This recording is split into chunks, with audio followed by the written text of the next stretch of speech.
futur de notre pays est et devra continuer à être sa capacité à fédérer les différences philosophiques, historiques entre religion et État, différences politiques et idéologiques classiques et différences linguistiques et communautaires. L'ADN de notre pays, c'est son interculturalité.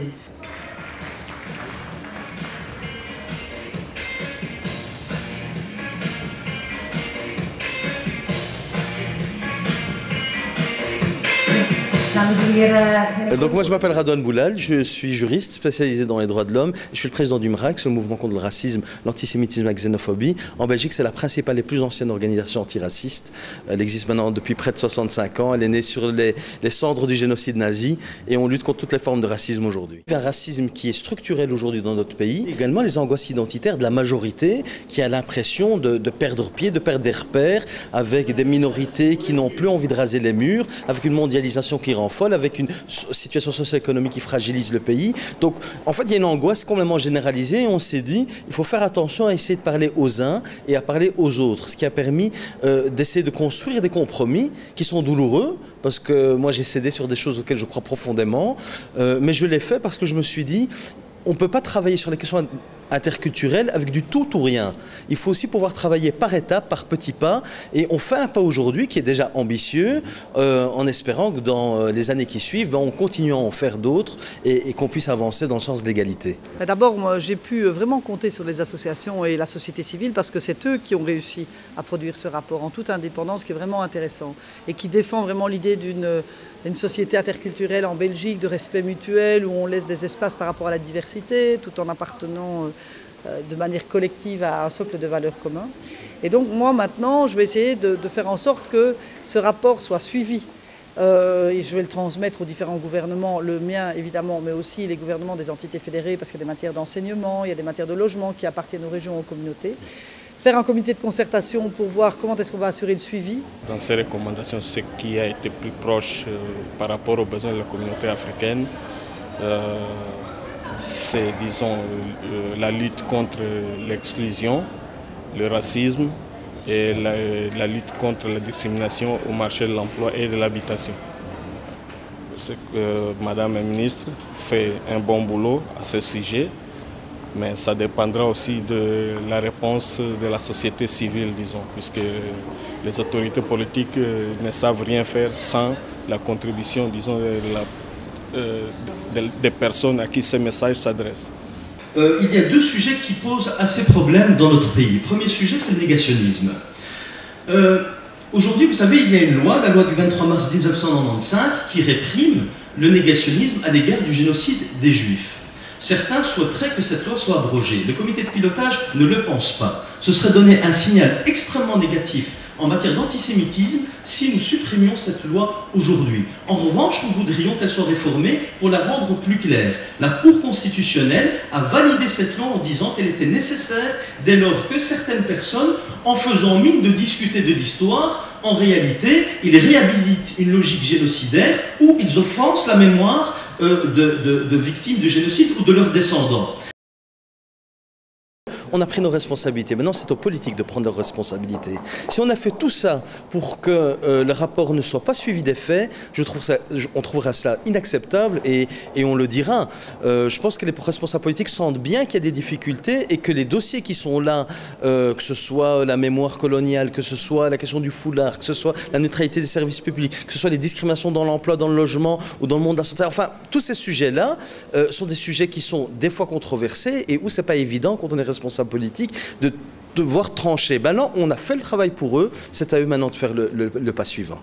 En ce qui concerne la communauté d'Afrique subsaharienne, je pense qu'il y a aussi toute une série de choses que l'on trouve qui peuvent être intéressantes, notamment inciter, comme l'a rappelé d'ailleurs la vice-première ministre ici, inciter peut-être davantage nos communautés à participer quelque part à la société belge et ne pas rester systématiquement dans des associations ou dans des initiatives africo-africaines. Je pense qu'il faut, moi-même je préconise toujours, de par mon propre parcours, Je dis toujours, écoutez, soyez fiers d'être ici, mais surtout ayez l'enthousiasme pour être un Belge ou même quelqu'un qui reste avec sa nationalité d'origine, mais en tout cas qui participe pleinement à la société. Parce qu'on a des devoirs, on a aussi des droits. Le problème de l'interculturalité est un problème très difficile et donc c'est pour ça qu'on a entendu parfois des messages teintés de prudence, teintés d'un certain pessimisme peut-être. Mais moi je suis convaincu, j'ai vécu ça dans ma ville. Il y a une dizaine d'années, lorsque le gouverneur de la province m'avait demandé « Pierre, est-ce que tu ne veux pas accueillir un centre de réfugiés à Virton ?» Parce qu'on les refusait partout dans toutes les autres communes de la province de Luxembourg. Il m'a dit « Pierre, je te connais, la ville doit être accueillante et tes citoyens doivent être des gens accueillants. » Eh bien, nous avons décidé, il y a une quinzaine d'années, d'accueillir un centre de réfugiés à Virton de 80 personnes. Et je n'ai jamais regretté le choix. On se vante d'avoir été au Maroc, on se vante d'avoir été en Asie, on se vante d'avoir été en Amérique, et on ne sait pas regarder le Chinois, on ne sait pas regarder le Côte d'Ivoirien qui est là à côté de nous. Allez, non. Donc, le monde est à la mondialisation technique. Pourquoi ne l'est-il pas la mondialisation des esprits et des cœurs? Excusez-moi, je donne un exemple dans ma vie. Vous savez que mon arrière-grand-père, c'est un réfugié politique français. En 1870, il avait dû quitter Thionville parce que les Prussiens s'étaient emparés de cette partie de l'Alsace-Lorraine. Donc mon arrière-grand-père, eh bien, il a eu la chance de venir en Belgique, d'épouser une Belge, d'avoir un fils, un petit-fils et un arrière-petit-fils, Charles, qui est devenu un jour sénateur et maire d'une ville. Pourquoi? Parce qu'il a rencontré des gens en Belgique qui ont accueilli cet étranger, qui portait un nom à consonance germanique, qui était un simple égaré, je dis, qui était un perdu. Eh bien, ils l'ont accueilli et je suis devenu ce que je suis devenu. Au-delà de toutes les mesures qu'il faut prendre au niveau de l'emploi, ce qui est capital, c'est que les parents apprennent à leurs enfants d'accueillir vraiment l'étranger, de dire c'est mon frère en humanité.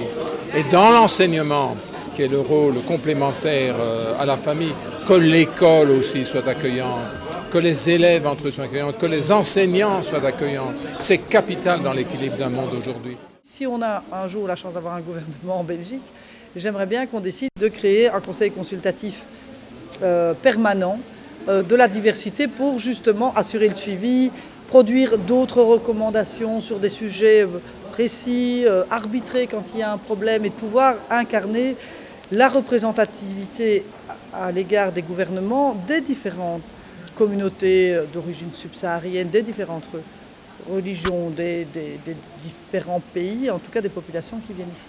Hier zal ik alleen maar een enkele aanbeveling voorstellen. Het verslagcomité oordeelde het goed de aandacht van de overheid.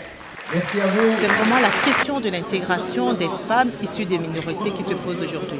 Évidemment, la question de la solidarité, ce que j'appelle la solidarité intracatégorielle, est essentielle. Mais moi, je l'interroge aussi, est-ce qu'entre nos femmes, surtout issues de l'immigration, est-ce qu'il y a une franche solidarité? Ce qui m'étonne, c'est qu'il y a la plupart des femmes issues des minorités qui ont des postes de responsabilité intéressantes, importantes, dans le champ de la visibilité, par exemple dans les assises d'interculturalité, mais l'information ne passe pas. Il y avait un grand rendez-vous aujourd'hui autour de la conclusion du rapport. Moi, je ne l'ai pas eu par rapport au canal africain, je l'ai eu par rapport au canal, je dirais des canaux du Nord. Et ça m'interpelle, ça m'interroge sur la véritable solidarité. Merci à vous. On va tout de suite passer à M. Appel-Monceau, directeur scientifique de l'Institut de recherche, formation et action sur les migrations. Alors c'est vrai que plus de 70 recommandations, avec un an de travail, à résumer en quelques minutes, c'est difficile, mais évidemment on va vous demander de faire le plus rapide possible, vu des timings, et pour que tout le monde puisse respecter. À vous. Merci. On constate que le repli sur soi est un des défis majeurs auxquels doit faire face notre société. Les recommandations du groupe de pilotage sont par exemple de préparer mieux les professionnels des médias à travailler dans une Europe multiculturelle, mais aussi de favoriser l'accès des personnes issues de minorités aux professions des médias. Par ailleurs, c'est un travail de reconnaissance aussi de ces médias. C'est un travail de reconnaissance de leur professionnalité, voire le cas échéant, si le besoin se fait sentir, d'une professionnalisation, d'augmentation. Donc cette reconnaissance pourrait amener aussi des moyens qui pourraient stabiliser ces professionnels, ces travailleurs des médias. Les médias d'origine étrangère existent et ont le droit de citer, et je pense que ça fait partie aussi de notre dimension démocratique, de notre société, la pluralité des voix. Et je pense qu'ils peuvent avoir leur place à côté des médias de convergence, mais une coordination du tout quand même. C'est vrai, pourquoi pas envisager la création d'un média qui mettrait davantage en évidence tout ce qui existe pour ce qui est des minorités. Mais ce que j'ai envie de dire tout simplement, c'est que aussi, il faudrait que les médias traditionnels, que ce soit les chaînes, RTB, RTL, les grands journaux et tout, s'ouvrent davantage et donnent davantage la place à des représentants des minorités. Nous pensons qu'une véritable interculturalisation du secteur de la culture est aussi un palier important pour pouvoir partager justement ces diversités au sein de la population et de les valoriser. On a pu le constater aujourd'hui dans le panel, il y avait une seule représentante africaine. Dans le panel de la discussion, il n'y avait personne qui avait la couleur noire d'origine africaine. Moi, personnellement, ça m'interpelle. Et ça m'interpelle aussi, peut-être que je vais lancer aussi une interrogation aux organisateurs. Toutes les petites associations qui ont participé à ce débat sur les assises d'interculturalité, au niveau des rapports, le rapport final, ces associations ne sont pas reprises. Alors je m'interroge, quelle était la portée de notre implication? Si on rejoignait cette notion de multiculturalité dans ce sens de pluralisme culturel, c'est quelque chose qui passerait plus facilement. Regardez, on le fait bien au niveau sportif. Lorsqu'on a besoin de bons joueurs, on n'hésite pas à prendre des Africains, etc. Et pourquoi on ne prend pas des hommes politiques? Et pourquoi pas on prend des ingénieurs? Et pourquoi on ne prend pas des journalistes? Et pour les footballeurs, on n'hésite pas un seul instant. Que l'on se mette dans la tête que le pluralisme, qu'il soit religieux, qu'il soit philosophique, qu'il soit de classe sociale, c'est toujours une richesse, c'est un ensemble d'individus qui progressent. Donc je crois que la notion que Mme Ilke, la vice-première ministre, a donnée, c'est très bon parce que ça n'effraie pas ce mot-là. Vous savez aussi, les mots effraient. Lorsque les mots sont pas ronds, lorsqu'ils sont trop carrés, les opposants les utilisent pour en faire des projectiles.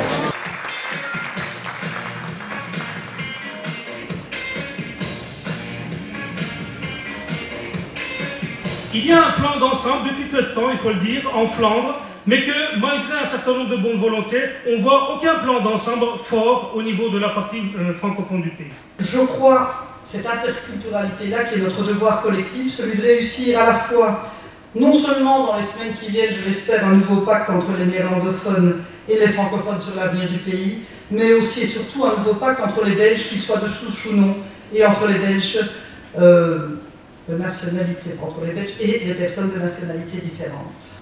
Et enfin, pour conclure, parce que je pense qu'il a besoin d'un petit coup de soutien, Barack Obama, qui, je pense, a eu cette phrase très belle: tant que notre relation restera définie par nos différences, nous donnerons du pouvoir à ceux qui sèment la haine et non la paix, et qui encouragent le conflit au lieu de la coopération, qui peut aider entre les différentes communautés. Que ce soit au niveau de la réflexion en tant que femme, qu'au niveau de mon engagement militant en tant que féministe, en termes de lutte contre les inégalités et l'équité sociale, je dis, écoutez mes frères, mes sœurs, retrouvons-nous de manière franche, de manière solidaire et de manière réflexive pour proposer aussi des stratégies d'intégration. Dat we alles nog eens samenvallen en de belangrijkste conclusies en bevindingen heel even op een rijtje zetten. Dat gaat voorzitter Marie-Claire Foblet doen.